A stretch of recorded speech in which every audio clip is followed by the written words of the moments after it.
Hey again guys, it's time for another mailbag, but this one is going to be a bit special, especially when I get to that package there. Hey wait, this one's special too. I guess you're just gonna have to watch the whole video. Let's start with the simpler ones to do. So first one is this one here, LED lamp LED. I think that's what it is. It was $7.81, April 2nd to April 29th. Oh boy. My blade needs some sharpening.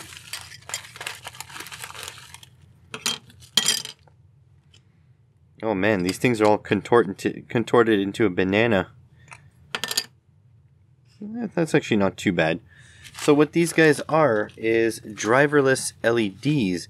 I am pretty sure that I got these because they were relatively high CRI. That should, be an indication of what I'm trying to do lately. So these are the types of LEDs where you just solder your line and neutral in on the right on this chip, and you do not need any sort of driver. This circuitry on the top side will do it for you. These are a little bit higher quality than the usual ones because they have all sorts of supporting circuitry. And so I figured these would be nice to play with. There's a little logo there, Ming and Ben. I don't know if you can see that. But yeah, I guess we should get some wires soldered onto it. These are specifically 110 volt versions because there's a little bit of solder on there, and the 220 volt are a little bit different. But, they work in the same principle. Let's get some stuff soldered on and give them a shot. I've got one hooked up here to some hookup wire. This is a 22 gauge wire, and I'm actually just going to shove the wire into my electrical socket since it doesn't really matter for this. It might be a little bright here. This is more information. This is not a high CRI light. This is just a regular LED. Don't know if you can see that, but I'm really blinded. It is extremely bright. You can see the light coming out of there. So yeah, 50 watt driverless and regular CRI. This one is neutral white, and I figure I have a new workbench that I'm building and I need some overhead lighting, so maybe these driverless LEDs are what I need. They are extremely bright, so yeah, gonna give them a shot. Don't know how well they're going to render colors. I'm going to have to do some before and after testing with my DSLR. But until then, yeah, these are them. Next one up, we've got this one here. $14.27, April 2nd to May 3rd.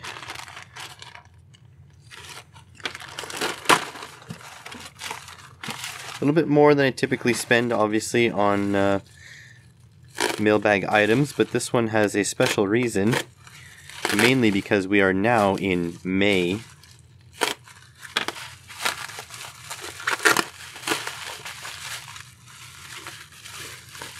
Hey, this thing is higher quality than I thought. Wow, this thing is huge. I'm not expecting this to be this big. So this is a propeller shaft for a remote control boat. This is all the requisite pieces. You've got the propeller, you've got the propeller nut, you've got the collar that actually locks into the prop. You've got the Teflon bushing here, or washer. You've got a bearing on the end there. Probably can't see that. And then you got a bearing on the other end and a universal joint here. This is for an RC boat. Now, why did I buy this? Well, last year, or maybe even the year before now, I bought this stupid child plastic boat that is meant to really go in a sandbox, and I wanted to turn it into an RC boat. Now, the project has sort of gotten away from me because I've, approached other projects since. Oh no, this won't come apart. There we go.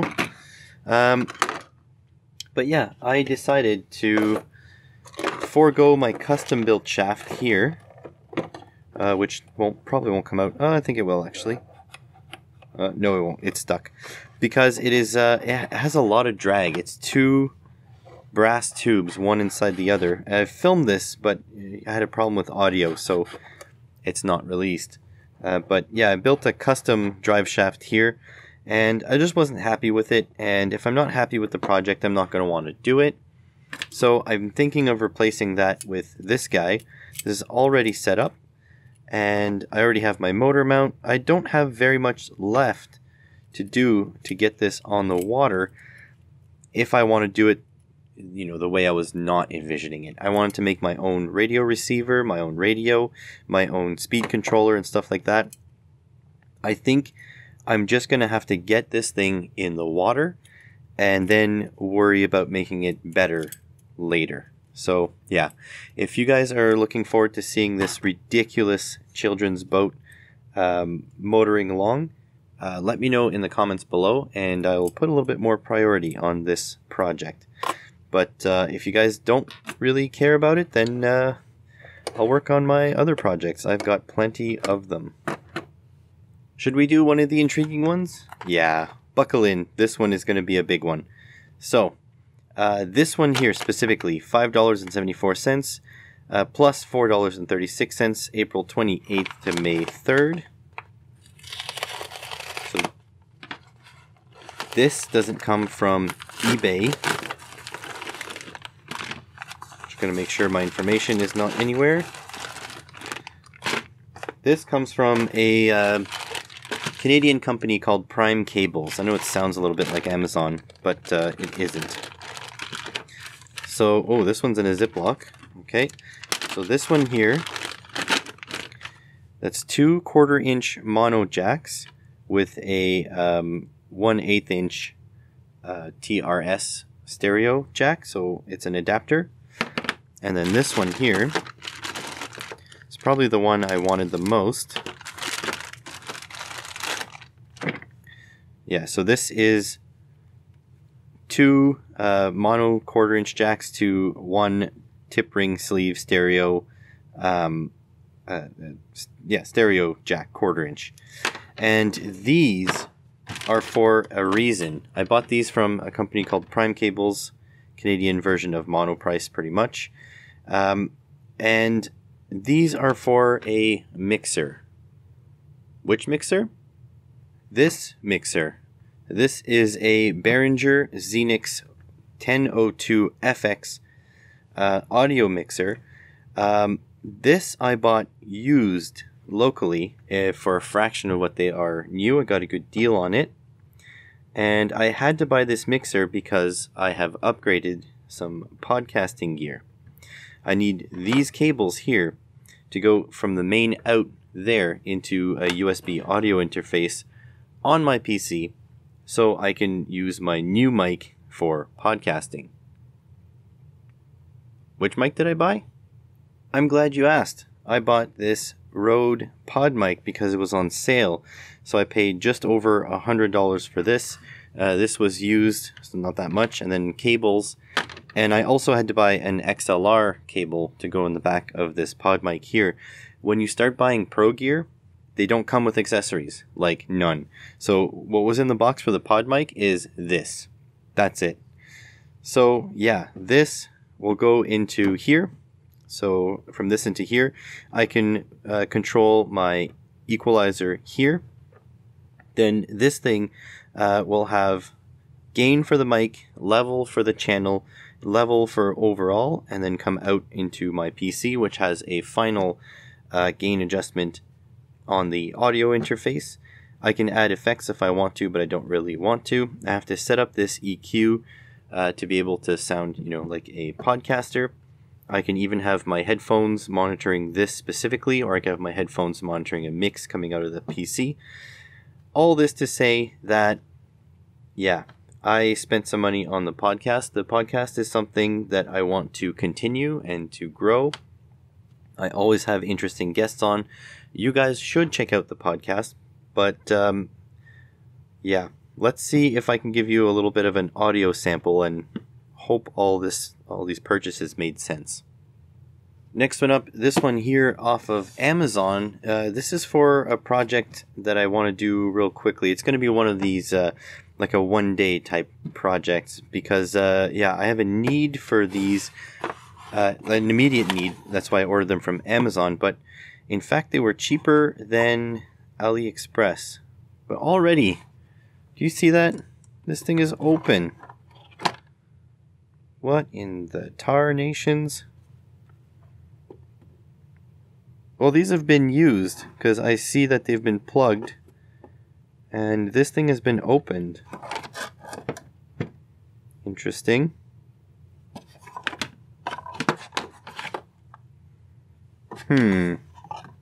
Anyways, these were only $27. They are 24 volt, 6 amp power adapters. I'm gonna want to check to make sure I can pull, 6 amps out of them. But look at that. It's split open. I guess I can shut it. Oh no.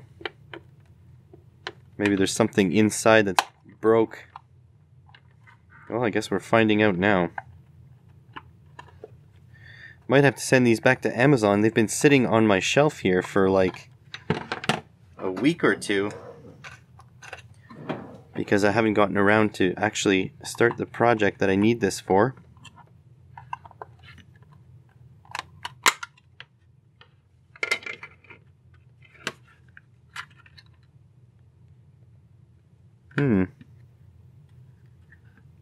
I don't know, is this just metal work not made properly? It looks like a hell of an angle there.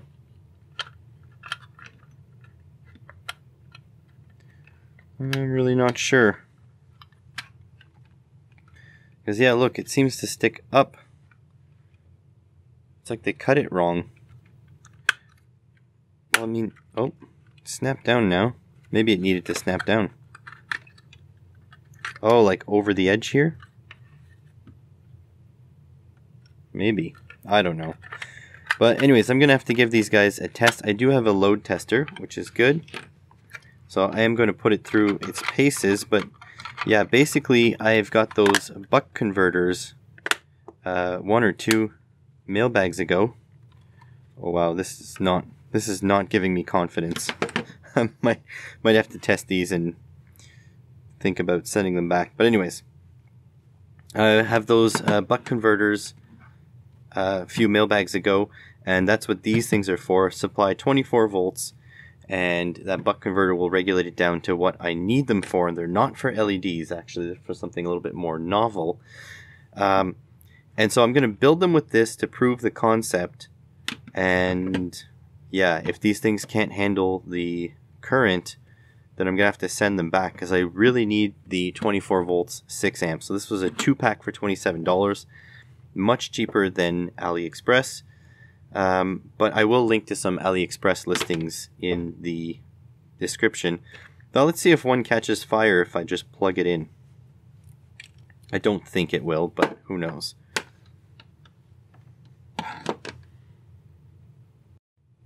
I'm just assuming it's center positive.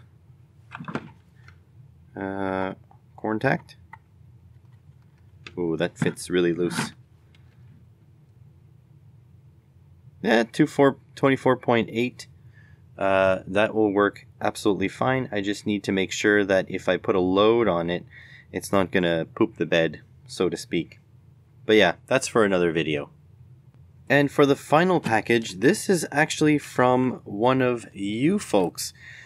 In fact, the person emailed me and told me that they were gonna buy me this, and I forgot to ask the person if they wanted to be mentioned on the unboxing or on the, the test video.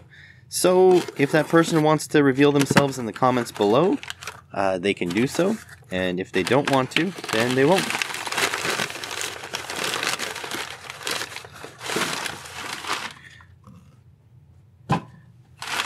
This here is a Makita DC18RC. This is a Makita battery charger, and the whole point of this is that the my most popular video is a battery charging video without using one of these because they are very expensive. And these are extremely expensive. But the person asked me if I could take a look at a charger if he sent me one. And I said, absolutely. So we are going to find out what these connectors do. Some people state that they balance charge the cells. I don't think they balance charge the cells on a Makita battery specifically. I think they only check if one of the cells is too low to charge and then refuse to charge it. That's my hypothesis. I'm going to open this up. We're going to make a whole video exploring this. I'm going to open this up and see. And the only potential is that when I plug in, or when I check this out, it's not enough information. The only thing left would be to get a legit Makita battery. But I suppose my hypothesis is that if this thing really does balance charge the cells, then my fake battery plugged into here will refuse to charge. And that we can test right now. Here is my fake battery, 6 amp hour, 18 volt lithium ion. I can plug this guy in. Oh boy, that made quite the arc. Okay, so I'm really not good at these pictograms here, but let's see. Okay, plugged in, flashing. Fan on, flashing red. Low battery or dead battery, solid red. Charging, both solid. I guess when it's done, there's little music and solid green. I think this is if there's a fault in the battery, both lights will be flashing. And then over here, I don't know, a fan, broken fan, or fix, I don't know. These pictograms are not very clear. I guess it goes like this. Okay, I got solid red, which means charging? The fan is going. It's doing something. I'm not sure what solid red means. The battery is nearly full. Oh, solid green means the battery is full. Right? I don't know. There is a fan inside though.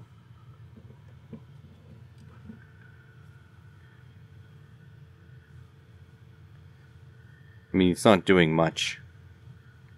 Feels like it's just circulating air in there. Okay, well, I mean, we're going to have to test this. I'm probably going to have to discharge this battery and see what this thing acts like.